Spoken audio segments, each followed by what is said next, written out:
제가 있잖아요. 제가 이 정치학에 대해서 좀 얘기를 좀 하려고 합니다. 이게 제가 정치학에 대해서 이 얘기를 하게 되는 게, 이게 제가 많은 분들하고 틀리다는 걸 요새 많이 느껴요. 무슨 얘기를 하다가 제가 이제 무슨 요새 이제 여러분들의 그 문제에 대해서 좀 정리를 해야겠다. 그러니까 뭐 이번에 안정권 대표의 시위라든지, 그리고 뭐 이준석에 대한 여러분들의 얘기라든지, 강용석 뭐 그 얘기 이런 게 엄청나게 핫하잖아요. 근데 저는 되게 다르게 생각을 한단 말이에요. 다르게 프로세스를 얘기를 한단 말이에요. 그러니까 예를 들면 그런 거요. 그러니까 퇴임한 대통령 사저 앞에서 시위하는 거 그게 맞아? 막 이렇게 저한테 물으면, 퇴임한 대통령 사저 앞에서 시위하는 거 반대하냐고 물어보면 저는 반대한다고 얘기를 합니다. 정확히 얘기를 하면 생활에 지장을 주는 시위를 반대한다 이렇게 얘기를 해요. 그러면은 안정권 시위에 대해서 반대하는 거냐 이렇게 물으면 아니 난 안정권 시위에서 찬성, 조금 전에 반대한다고 얘기하지 않았냐. 그런데 저는 그래요. 퇴임한 대통령 사저 앞에서 시위하는 게 안 된다라는 게 보편적 질서로 만들어가는 과정이라고 하면 안정권 시위는 필요한 거다라고 저는 얘기를 해요. 한국 좌파가 역지사지란 걸 할 시간이 필요한 거다. 퇴임한 대통령 사저 앞에서 시위를 먼저 한 건 백은종이었고, 백은종 시위에 가장 민주당에서 시위 안 할 것 같은 박영선 같은 인간마저 응원하고 그러지 않았냐 니네. 그래서 저도 뭐 거기 현장을 지켜봤었던 인간 중에 하나로서 있잖아요. 그러니까 제가 그러는 거예요. 그래서 전 그럼 민주당이 그 시위 반대법을 상정한 거에 대해서 어떻게, 그것도 찬성한다라고 얘기를 해요. 그러면서 제가 얘기하는 거면, 그럼 니네들 법을 만들었으면 민주당 니네도 안 하는 거고, 니네도 못 하는 거다, 이제. 니네가 집권을 하고, 그 법은 일방적으로 우파들이 문재인 집 앞에서 시위 못하는 용으로 만든 거지, 니네는 뭐 윤석열 대통령 앞에서 시위를 해도 된다. 이런 식의 내로남불하면 안 되는 거다. 라는 보편적 입법 원칙에 대한 개념이 박혀 있다면 찬성이라는 거예요. 근데 민주당 인간들이 그러지 않을 거다라는, 아직은. 그래서 저는 그런 거예요. 쟤네들은 좀 더 괴로워 봐야, 이게 안 좋은 거구나. 니네가 안 해야 우파도 안 하겠구나. 이런 생각을 쟤네들이 할 때까지 쟤네들을 좀 괴롭혀야 돼요. 그런 거예요. 제가 근데 이런 사고를 하면은 사람들이 헷갈린다고 그래요. 뭐가 헷갈리는지 모르겠어. 뭐가 헷갈리는지 모르겠는데. 그리고 이제 강용석 같은 건, 너 요번에 누구 찍었어? 김은혜 찍었다.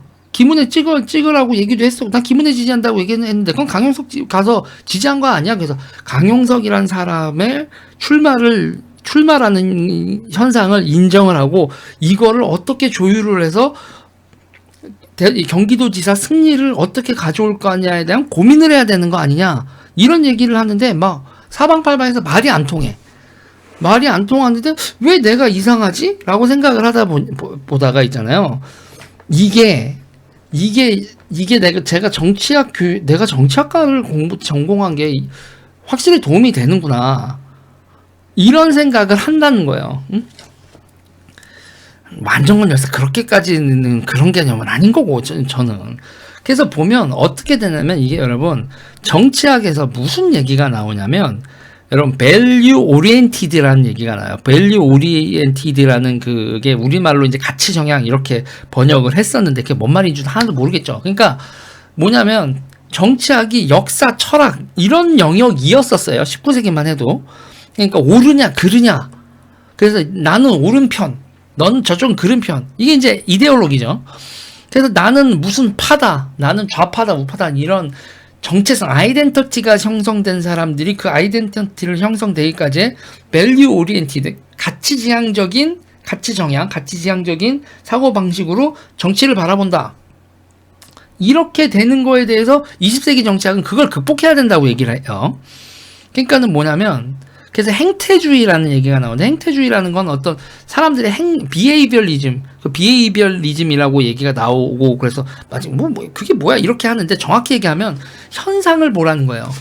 역사나 철학이나 어떤 가치, 이데올로기가 아니라 발생한 현상을 인식하고 그 현상을 설명하는 게 정치학이어야 된다라는 얘기를 20세기 정치학이 해요. 그러니까 여러분 이준석파, 강용석파 지긋지긋한데 그것도 여러분 밸류 오리엔티드 이준석은 틀려먹은 새끼야. 저 새끼는 죽여야 돼. 강용석은 뭐 싸구려야 뭐 이러고 강용석이 무기 오라. 그리고 이준석은 틀려먹었어. 막 이런 가치 판단적인 거에서 그렇게 말을 하면 안 되지 막 하고 서로 이제 난리가 나고 답도 없는 대립을 한단 말이에요. 그러면 이걸 보고 있으면 그러니까 내가 많이 깨닫게 되는 거예요. 뭐 시스템 이론이니 투입 산출 이론이니 구조 기능이라느니 이런 게 밸류 오리엔테이드 된 사람들의 정적인 스태틱하게 정적으로 정치를 바라보는 사람들은 이렇게 대립을 하게 되면 아니 이준석파 강용석파도 저렇게 지긋지긋한데 공산주의와 파시즘이 대립했던 20세기는 얼마나 지긋지긋했을까. 사람이 수천만 명이 죽어나는 꼬라지를 바라보고 나서 데이비드 이스턴이라든지 가브리엘 알몬드가 폴리티컬 프로세스 정치 과정 정치 시스템 이론 정치 과정 넌 이런 걸 얘기를 했구나. 그러니까 여러분 기본적으로 뭐 컴퓨터 사이언스 하는 사람들은 오브젝트 오리엔티드 프로그래밍이라는 걸 합니다. 거기서 이게 뭐 오브젝트가 있고 어떤 이벤트가 발생하고 이제 그게 이제 어떤 이렇게 프로세스가 이렇게 막 하고 이제 현상이 벌어지는데 그 현상을 과정을 다 함수 관계, 인풋 아웃풋 관계 그리고 피드백 이런 걸로 보면서 결국은 여기서 어떤 모델로 문제를 풀 것인가에 대한 20세기적 고민들을 하는 그런 거. 그러니까 내가 그 훈련이 조금은 저는 돼 있다는 거예요. 그래서 이게 정치권에 있는 사람들이나 다른 사람들 얘기할 때 다르구나. 그래서 이런 식의 문제를 접근하는 세계관 자체가 정말 중요하고 20세기 정치학이 왜 시스템 이론 같은 얘기를 하고 역사와 철학에서 극복해서 역사와 철학을 넘어선 정치 과정, 정치 시스템 이론을 얘기했는데 이제 알겠는 거예요. 이걸 조금 더 설명을 하면 강용석의 출마라는 이벤트가 발생을 하고 안정권의 시위라는 이벤트가 발생했습니다.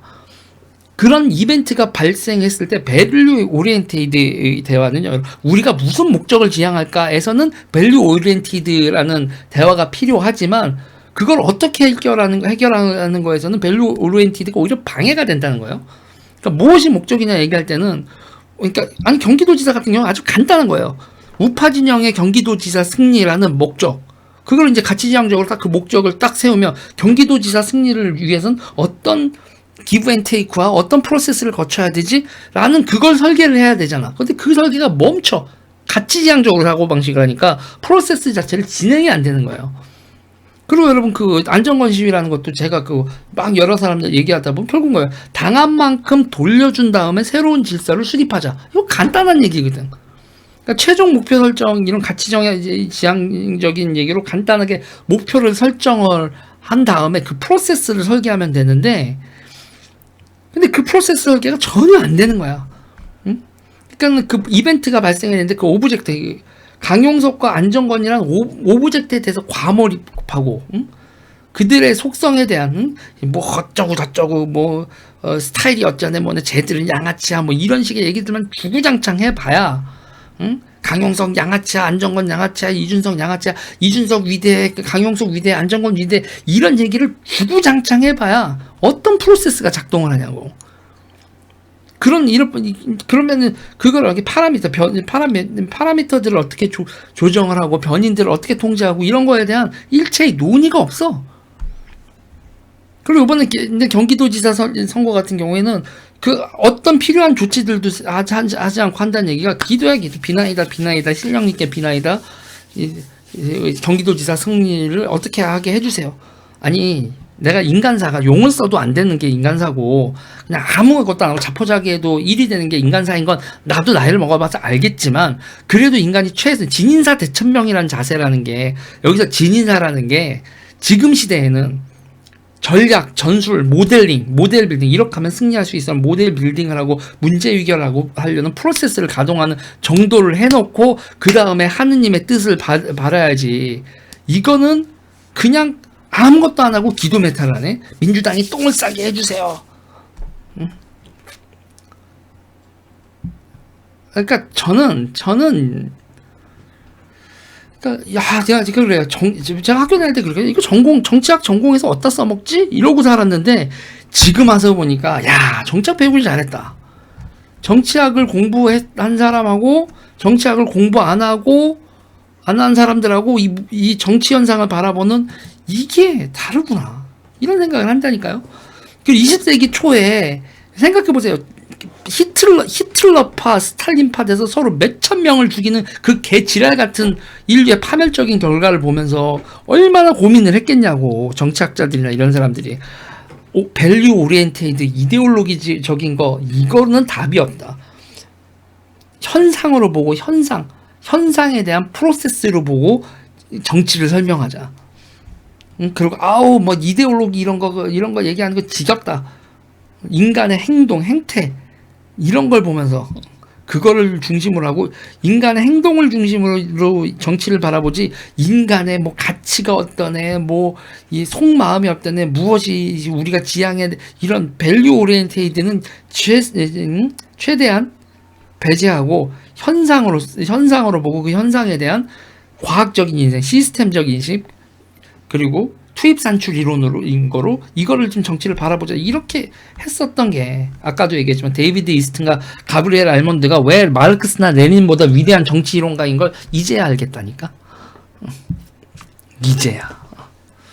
되게 말이 어려운 것 같은데 여러분, 이건 뭐 정치학 전공한 사람들은 보면 유재리가 저런 생각을 하는구나, 뭐 이게 일반 대중들은 이게 뭔 얘기할 수도 있지만, 아무튼 좀 대한민국의 지성인들이 지금 제가 하는 말은 좀 한번 좀 새겨서 드려줬으면 좋지 않겠나, 뭐 이런 생각을 합니다. 여긴 여기까지 할게요.